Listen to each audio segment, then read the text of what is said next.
video highlighting a great partnership. We are so thankful to all of our partners and the part that they play in proving the possible. While I have the stage, I would not be doing my job if I didn't remind you, once again, to enter today's raffle to win a 4-day, 3-night getaway, as well as check out our silent auction in the foyer. Remember, to purchase your raffle tickets, simply scan the QR code in the program or on your table. Remember, every raffle ticket purchased or auction bid helps support incredible students like the ones we heard today with Nemo, Biaria, and Moses. The next voice you hear is no stranger to proving the possible. A proud alumna of Genesys Works, she currently leads the Houston team as the Senior Manager of Corporate Partnerships and Strategy. Her professional journey is truly remarkable, beginning with a successful engineering internship at Cheniere Energy. Valeria's dedication and hard work earned her a full scholarship to the University of Houston, where she graduates summa cum laude while simultaneously continuing to work part-time at Cheniere. In her professional career, Valeria has thrived in partnership building, innovation, and strategic growth. With a strong commitment to social impact, she has contributed to her communities by building an impactful career, including working for the Bain Consulting's The Bridge Span Group. Through her expertise in business development and strategic planning, Val has helped Genesys Works Houston advance its innovation initiatives and achieve excellence in its mission of empowering youth and bridging opportunities, and will be leading as the moderator for our first Fireside Chat. Please welcome the lovely Val Betancourt.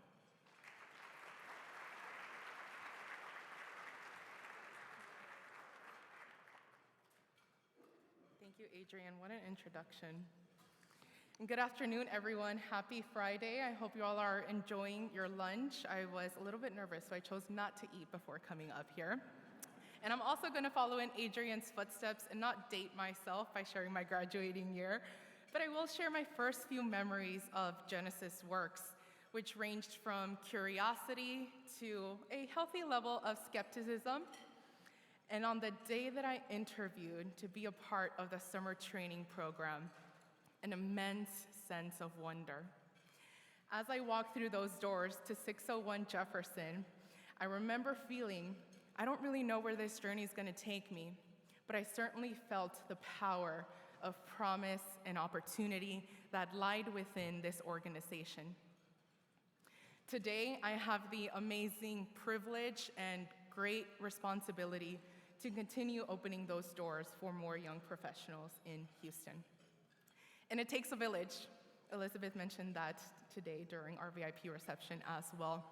And as I look across the room, I see educators, school champions, employers, corporate partners, friends, family member supporters, alumni, and the amazing staff that makes it all happen and that I feel so lucky to be a part of. Today, we have an amazing fireside chat in store for you all, where we're really going to focus in on our shared values, our shared goals and commitment, and how that drives economic success for Houston, not just for companies, but for individuals and their families as well, and maintain the vibrancy and resiliency of Houston. Joining us are two very distinguished guests. We have Dr. Margaret Ford Fisher, who began her tenure as Chancellor of Houston Community College on January 1st, 2024, capping a very distinguished career at the college. Her honors include the Lifetime Achievement Award from Congresswoman Sheila Jackson Lee and Senior Education Advisor designation by former State Senator Rodney Ellis. Also joining us is Steve Kean. Steve is the president and CEO of the Greater Houston Partnership, the Houston region's principal business organization. Before joining the partnership in 2023, Steve was the chief executive officer of Kinder Morgan, one of the largest infrastructure companies in North America and a long-standing corporate partner with Genesys Works. Please give me a warm welcome to the stage for Dr. Margaret Ford Fisher and Steve Kean.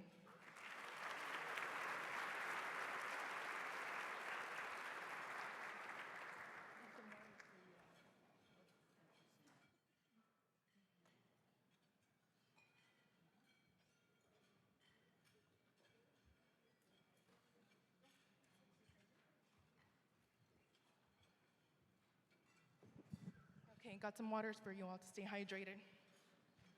Alrighty, so thank you both, Steve and Dr. Ford Fisher, again for joining us for this discussion and getting to hear a little bit more about how we are maintaining the success and vibrancy of Houston as a global hub. So I'm gonna go ahead and dive right into our first topic, which is Houston as a diverse and thriving global hub. Steve, the Greater Houston Partnership strives to build a community that is the best to live, work, and build a business. Can you share a little bit more about how Houston's economic diversity contributes to its resilience and the role it plays in the global economy? Yeah, so we're blessed to have a great workforce here, and of course Genesys Works is contributing to creating and perpetuating that workforce. You may not know this, but Houston is the youngest major metro in the country, with a little over 25% of our population under the age of 18. That's a very different story than a lot of other metros really throughout the developed world. So we have a very diverse population, also a very young population. Houston was the #1 metro over the last 5 years in adding to the 0 to 18 age cohort. And so #1, like the other major metros like New York, Chicago, LA, all lost population in that cohort. So we have a diverse population, we have a young population. We also have a culture here of people who come here because they think they can make it here, right? And that's very much what you see in Genesys Works interns, right? They think they can make it here. They can make it in the corporate world, et cetera. So that attitude really makes our workforce very strong. When we do economic development work at the partnership, that's the first question, is what does the workforce look like? And they are attracted, companies are attracted to our diversity, to our youth, and also to our work culture. And so those things all contribute to keeping Houston a global hub. And I'll say on the diversity of the economy, I'll just make one quick point. So we added 100,000 net new jobs in the Houston area in 2023. In 1 year, 100,000 net new jobs. Almost 0 in traditional oil and gas. Oil and gas is doing fine, but they keep getting more efficient. What that means is that 100,000 net jobs were being contributed into other parts of the economy and other parts of the workforce. So we are diversifying what we do in Houston as we go. So Dr. Ford Fisher, Steve mentioned this in that not only do we have a diverse industry, but we also have a diverse population. And that ranges from background, interest, age, ethnicity. And so could you touch on the role that education plays in supporting this diversity and ensuring that we do have equitable pathways for all? Certainly, and I'm absolutely delighted to be here, and thank you very much. I am pleased to talk about the diversity for Houston Community College. Of course, we have students from various parts of the world who have enrolled at our institution. And of course, you start looking at the city of Houston, one of the most diverse cities in the country. And for Houston Community College and our enrollments of students from various parts of the world, we have more than 3,400 students from far and near. We also have the Consular Corps that's located here, and we have partnerships with them, and we're looking to expand upon those partnerships. We offer the Global Online College as well, and that allows us an opportunity to serve students from various parts, not just only of our service area and our city and state, the nation as well, but the world, through global education. So it is as a result of having that combination of individuals who are bringing their talent their skills, their perspectives to the educational environment, it enriches all of us. And so that's one of the reasons why I think Houston Community College has been able to flourish. We are the #1 institution in the country in offering associate's degrees. We have had programs and campuses located in Qatar. We helped to open a campus in Saigon, Saigon Tech. Those programs are steadily flourishing.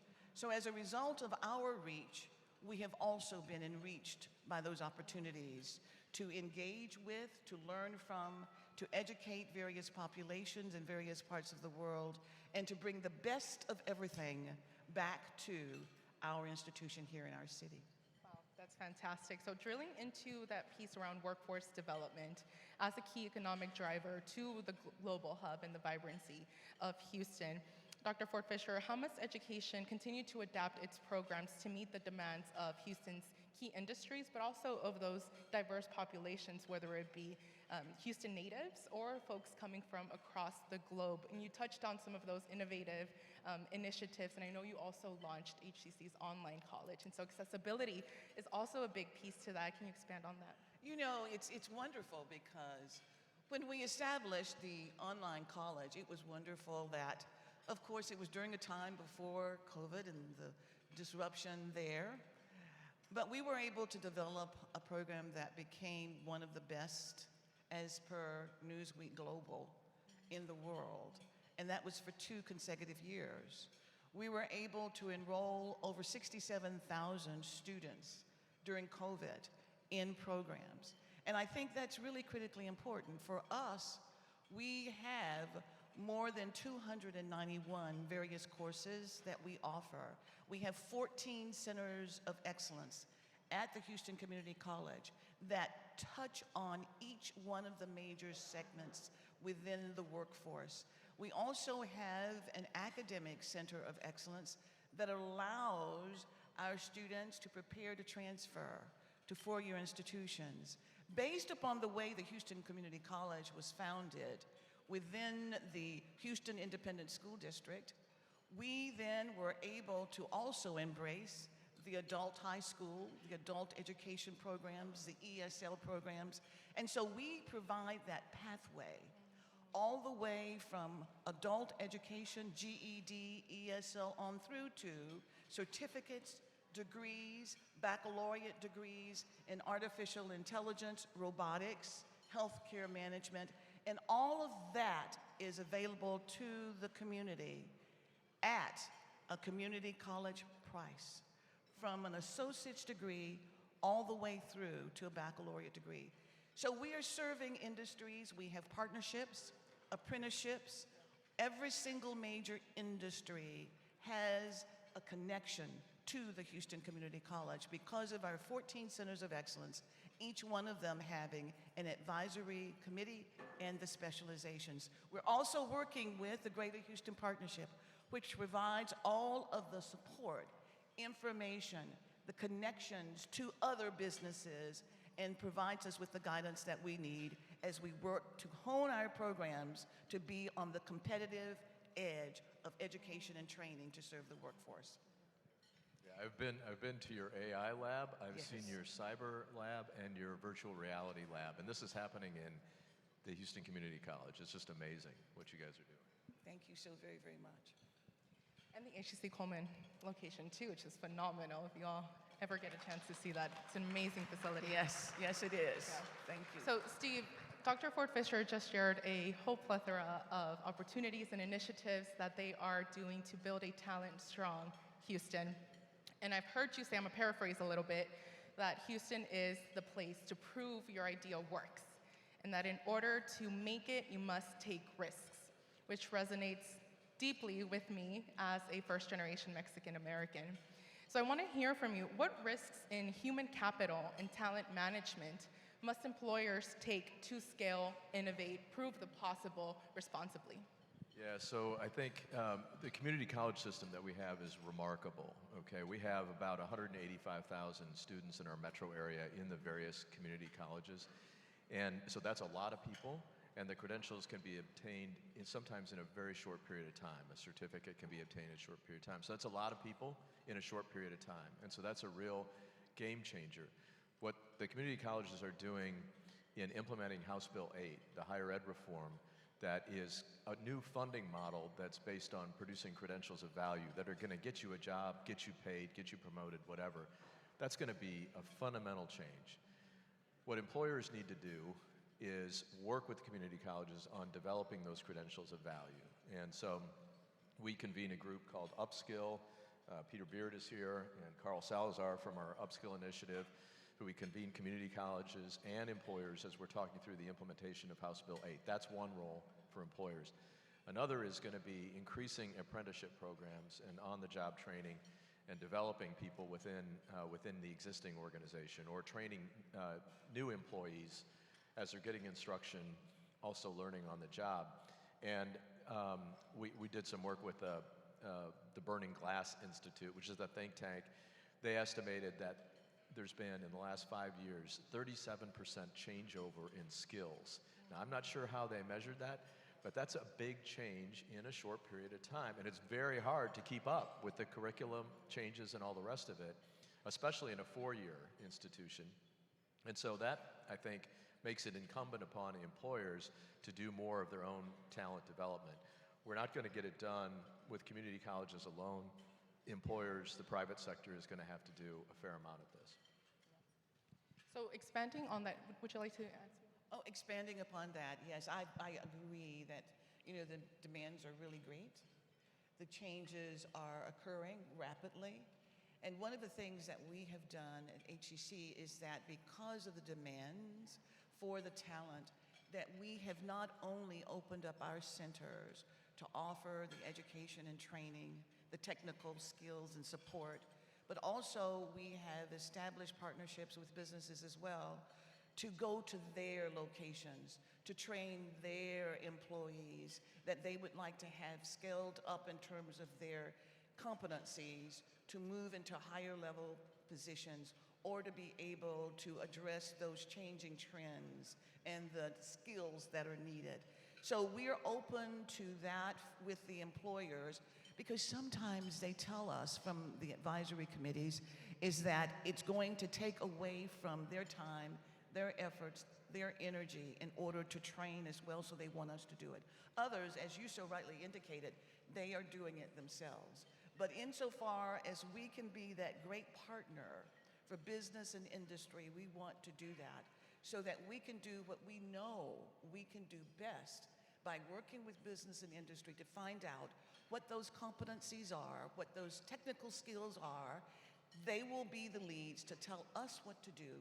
Then we will craft that curriculum and then train their employees. And that's what we have done over the years. And in fact, that's one of the reasons why the Houston Community College has received so many exemplary awards and recognitions, because of the quality of the work that we do in education and training. We need to have a lot more of classroom Yes. instruction plus on-the-job training. And there's plenty of downtown office space available if you want to move even closer. We wouldn't mind that. Well, Genesys We Works will will take you up on that too, Steve. In fact, let me comment. I love that you said that, because we have the Coleman College of Health Sciences in the Texas Medical Center. But because we know there is a great demand, one of the things that we did with our president of the Coleman College of Health Sciences, who's here, said we need to have that right along the rail. And so we opened up a campus, Coleman College at Midtown, at 3100 Main, and it opened about 3 weeks ago with 433 students ready to come in the evenings from 5:30 until 10 o'clock at night. 5 days of... That's Yes. fantastic. Thank you, Dr. Ford Fisher. So unfortunately, we are getting close to time, and I want to leave a couple of moments for closing thoughts, but I'll leave you with one question. We've talked about Houston's diversity and positioning in the global economic hub. We've talked about workforce initiatives and workforce development and how that is a driver to stay competitive in that global landscape. And we've heard that it takes a village and that we have to collaborate together. And so I wonder, 10 years from now, what are the conversations that you hope we are having in places such as this? And how do you see community-based partners like Genesys Works being a key player in that role? And lastly, I know I'm wrapping up so many in one. And lastly, what can the folks here in this room do to make that a reality for us? Well, I first hope that Genesys Works is a lot bigger then, because what happens at Genesys Works is extremely valuable. People are getting training, and then they're doing a job, and then they're figuring out, I belong here, right? This is possible for me. I can do this, and that's the biggest thing. And the other thing that ties in, so I hope it gets a lot bigger. I hope there are a lot more partnerships. I made the mistake of sitting next to the founder at lunch over here, and it's like, why isn't this bigger? We need to be bigger. What are the barriers to scale? And I think a lot of it goes to finding the desperation among employers, right? There are going to be increasingly, if skills changes are changing as fast as Burning Glass indicated, and if you look at the skills needs that we're going to have coming, there's going to be a lot of desperation. And we need to take advantage of that by structuring the training and the programming in order to meet that desperation. I'll just give one example that I heard recently, or read recently in some work done by McKinsey. With the data center demand that's being created, it's going to drive a lot of power demand. It's also going to drive a lot of need for certain skill sets. It's going to drive Quanta's in here. It's going to drive the need for their services, their business. Centerpoint is going to be a driver for them. But they estimated that we will need in the country 400,000 incremental electricians, okay? That's going to be a tight constraint, and I think we'll never be unconstrained, I think, in healthcare, for example. So I hope we're talking about a much bigger integration between employers and the people who provide the services Genesys Works does and the instruction that Dr. Ford Fisher does. I hope we're seeing a lot more of that. I could not agree more. I agree with you. And one of the things that resonates with me as you were talking, Mr. Kean, is that, and thank you for being late, there's a reference by Thomas Friedman as he talked about those cities, those countries that thrive will be those that do not just take credit or share credit, but multiply credit. Which means then that as all of us begin to work together much more collaboratively, everyone wins. Everyone is a part of that great celebration that we have been able to accomplish great goals. So I agree, Genesys Works is certainly leading the way, and there are other partnership opportunities as well that will help us to achieve that goal. I agree. Well, thank you both, and I'm also an HCC alum and have been a product of Genesys Works, HCC, and the amazing University of Houston, so I was very lucky to hear from all of you. I hope the audience also enjoyed the words from Steve Kean and Dr. Margaret Ford Fisher. Please give them a hand.